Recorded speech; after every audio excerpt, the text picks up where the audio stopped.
എന്ത് ചെയ്യണം?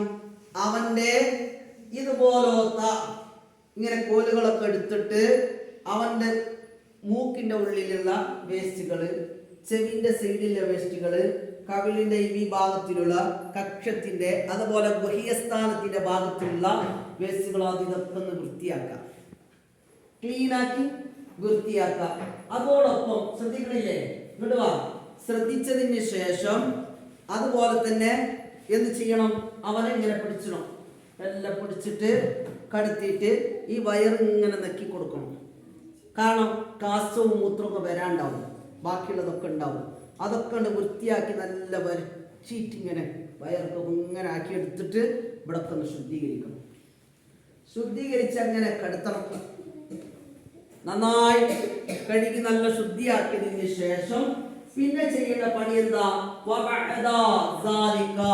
അതിന് ശേഷം എന്താക്കണം? അവർക്ക് പല്ല് തേച്ച് കൊടുക്കണം. ഇതുപോലത്തെ വെച്ചിട്ട് ഒരു തുണി വെച്ചിട്ട് പല്ല് തേച്ച് കൊടുക്കണം.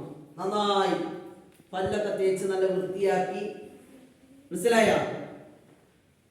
മനസ്സിലായില്ലേ? എല്ലാം ഇങ്ങനെ എല്ലാം ശുദ്ധീകരിച്ചതിന് ശേഷം പിന്നീട് എന്ത് ചെയ്യും? നല്ലോണം വെള്ളം പാർന്ന് കഴുകണം.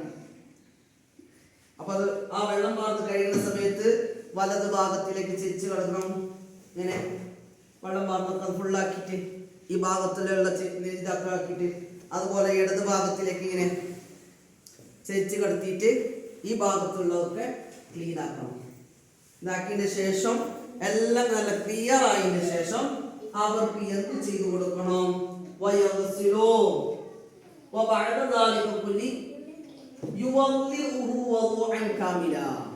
പിന്നെയാണ് എന്ത് ചെയ്യേണ്ടത്? നമ്മൾ നിസ്കരിക്കാൻ വേണ്ടിയിട്ട് വുളൂ ചെയ്യുന്നത് പോലെ പൂർണ്ണമായി വുളൂ ചെയ്തു കൊടുക്കണം.